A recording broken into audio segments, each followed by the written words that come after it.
Goeiemiddag aan almal van julle op hierdie Sondag, die 23ste Augustus, die jaar 2026. Ek het nie van julle vergeet nie, dis Sondag en ons gaan nagmaal hou. Die van julle wat sit en wag daarvoor, kry jou goedjies reg, dat ons kan met mekaar praat. Dis vir my so baie interessant. Hierdie week iemand ontmoet, sommer daar by 'n koffieshop, wat vir my sê, hy kyk al lankal na my boodskappe. Nou, ek weet nie met wie ek praat nie. Ek sit hier alleen in my kantoor en ek het hierdie behoefte in my hart om net te spreek, want dis wat die Here sê ek moet doen.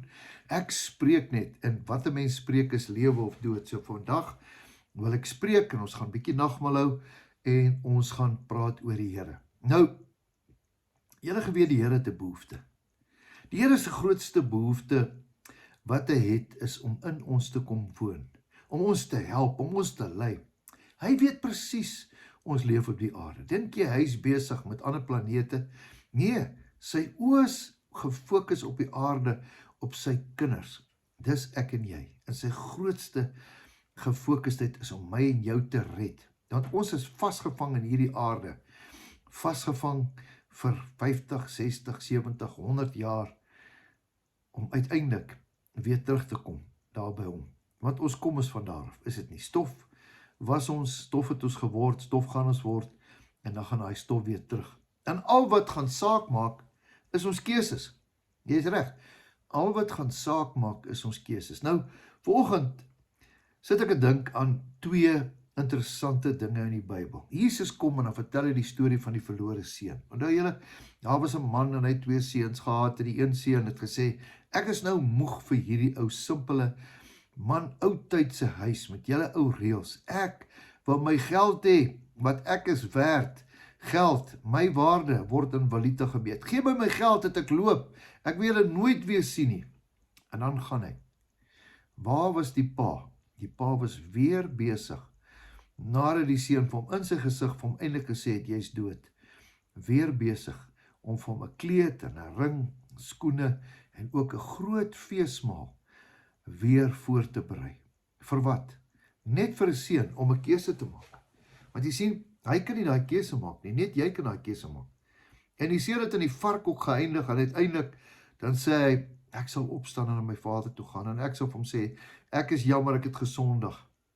En dan stap hy uit daai varkhok uit, met die gedagte dat hy gaan nou 'n slaaf word. Maar die vader het nooit 'n gedagte van slawerny oor hom gehad nie. Al was hy hoe stout. Vader se gedagte oor jou is om weer 'n kind in die huis te hê. Wat 'n wonderlike storie. Die tweede een, ek gaan hom vir jou lees vanmôre, Openbaring 3 vers 20. Kom ons lees hom. Kyk, ek staan by die deur en ek klop. Ek wil hê jy moet 'n scenario staan. Dit beteken, as hy sê hy staan by die deur en hy klop, dan beteken dit hy is nog nie binne nie. Jy alleen is daar binne. Maar hy wil so graag saam met jou kom woon. Hy wil so graag jou lewe totaal verander, omkeer. Maar jy is so besig met jou eie lewe, dat jy eintlik alleen is, dat jy eintlik eensaam is, en dat hy dit raak sien. Maar hy is 'n gentleman, hy gaan nie die deur oopskop nie. Hy gaan nie jou vang daar buite, en jy met 'n Bybel oor die kop slaan nie. Nee, hoor wat sê, ek staan by die deur, en ek klop. Wat beteken klop? Klop beteken, hallo, hallo, kan ek inkom? Kan ek inkom?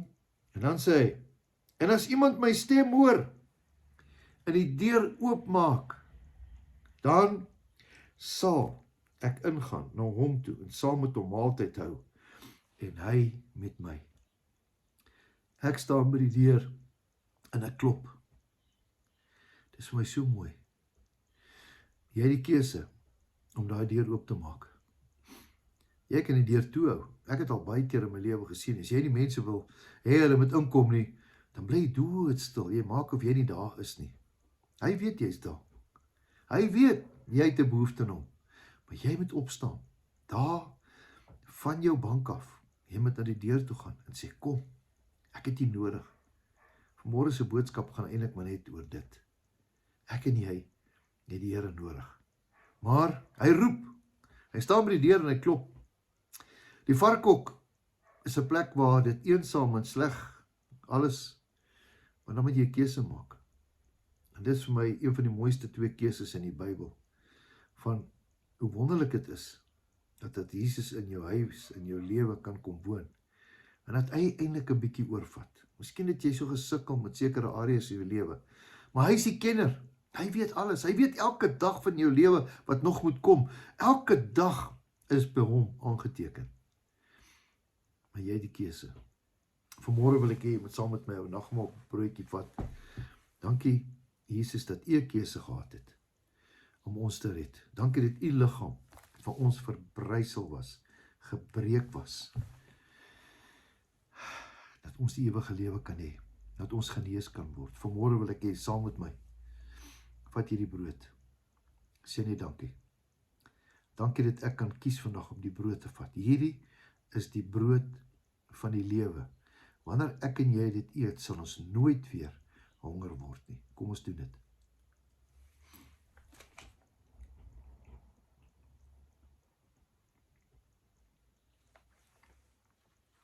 Hierdie is die wyn.